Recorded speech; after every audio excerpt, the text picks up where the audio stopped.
कबीरदास जी के दोहे और उनका परिचय। कबीरदास जी को ज्ञान आश्रय शाखा के प्रमुख कवियों में से एक माना जाता है। उन्होंने समस्त जीवन काल में सर्वाधिक ध्यान जातिवाद को मिटाने पर दिया है। कबीरदास जी का जन्म 15वीं शताब्दी संवत 1455 ईस्वी को राम तारा सरोवर के किनारे काशी नगरी में हुआ था। इन्होंने एक लोई नाम की विधवा स्त्री से विवाह किया था। इनके गुरु का नाम संत आचार्य धर्मानंद जी था। इनका काम साहित्यिक कार्य, भक्ति आंदोलन, प्रगतिशील लेखक आंदोलन में भाग लेना। इनकी रचनाएं शाकी शब्द रामायणी था। कबीरदास जी ने स्वयं अपने जन्म के बारे में एक वाक्यांश लिखा है कि काशी में प्रगट भरे रामानंद चिताए। कहा जाता है कि इनकी माता एक विधवा ब्राह्मणी थी, जो कि इन्हें जन्म के उपरांत ही इन्हें राम तारा सरोवर के किनारे छोड़कर चली गई थी। इसके बाद कबीरदास जी का लालन पालन नीमा और नीरू नामक एक मुस्लिम दंपति के घर में हुआ था। जाति जुलाहा नाम कबीरा बने बिने फिरो उदासी। कबीरदास जी को हिंदू मुस्लिम का जातिवाद बिल्कुल पसंद नहीं था। उन्हें इच्छा थी कि वे आचार्य रामानंद दास जी का चेला बने, इसलिए वे गंगा के किनारे सीढ़ियों पर सो गए। स्नान करके आ रहे रामानंद दास जी का पैर कबीरदास जी के शरीर पर पड़ गया और उनके मुख से अनायास ही राम का नाम निकल पड़ा। फिर वे रामानंद दास जी का चेला बन गए। जब वे नमाज पढ़ने जाते थे तो उन्हें बहुत बुरा लगता था कि मुल्ला इतने जोर जोर से नमाज क्यों बोलता है। काकर पत्थर जोड़ के मस्जिद लियो बनाए और ताचड़ी मुल्ला बांग दे के बहरा हुआ खुदा है। और कबीरदास जी ने मूर्ति पूजा का भी खंडन किया था कि पहाड़ पूजे हरे मिले तो मैं पूजू पहाड़ और ताते अचा की भली पी सिखाए संसार। कबीरदास जी बहुत ही गरीब परिवार से थे। उनकी माता कंबल बुनती थी और बाजार में बेचा करती थी। तब जाकर के इनके घर में चूल्हे जलते थे। कबीरदास जी बहुत ही दयालु थे। जब वे कंबल बेचकर घर लौटते थे तब रास्ते में सारे पैसे भिखमंगे को दान दे देते थे और बचा हुआ कंबल भी गरीबों को उड़ा देते थे। इस तरह से कई कई दिनों तक उनके घर में चूल्हे नहीं जलते थे।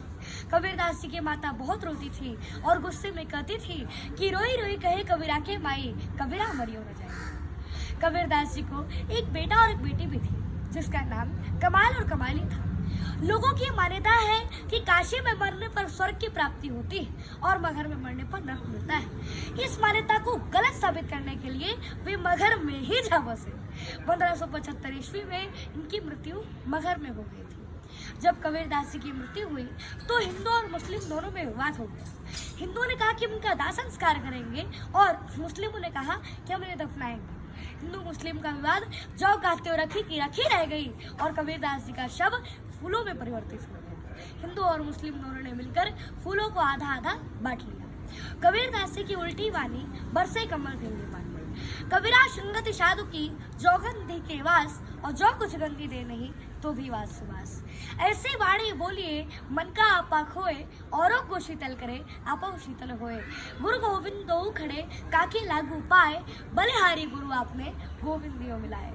यतन विष की बेलरी गुरु अमृत की खान शीश दियो जो गुरु मिले तो भी सस्ता जान। सब धरती कागज करूं लेखनी सब बन राज, सात समुद्र को मसी करूं गुरुकुल लिखा न जाए, गुरुकुल लिखा न जाए। बड़ा भया तो क्या भया जैसे पेड़ खजूर, पंथी को छाया नहीं फल लागे अति दूर। निंदक मेरे राखिए आंगन कूटी छवाए, बिन पावनी साबुन बिना निर्मल करे सुहाए। बुरा जो देखन मैं चला बुरा न देखा कोई, जो मन देखा अपना मुझसे बुरा न कोई। दुख में सुमिरन सब करे सुख में करे न कोई, और जो सुख में सुमिरन करे तो सुख का है तो दुख का है को होए। माटी कहे कुम्हार से तू क्या रौंदे मोए, एक दिन ऐसा आएगा मैं रौंदूंगी तोए। जहाँ दयाता धर्म है जहाँ लोभ वहाँ पाप, जहाँ क्रोध व काल है जहाँ क्षमा व आप। जल में बसे कुमुदनी चंदा बसे आकाश, और जो है जाकी भावना सोता ही के पास। जिनकर साधन पूजी घर की सेवा नाई, और तेघर मरगर जानिए भूत बसे तन्ना। जब मैं था तब हरी नहीं और अब हरी है मैं नाई, सब अंधियारा मिटी गया जो दिमक देखा माई। तन को योगी सब करे मन को बिरला कोई, सब विधि सहजे पाइए जो मन योगी हुई। हिंदू कहे मोहि राम प्यारा तुर्क कहे रामाना, आपस में दो लड़ी लड़ी हुए मरम न को जाना। कबीर बादल प्रेम का पर बरसाया आई, अंतरे भीगी आत्मा हरि भई बन रही। साई इतना दीजिए जाके कुटुंब समाए, मैं भी भूखा ना रहूं साधु न भूखा जाए। पतिव्रता मैली भली गले काच की पोत, सब सखियन में अवधि पे जोर शीश की जो। जय श्री राम।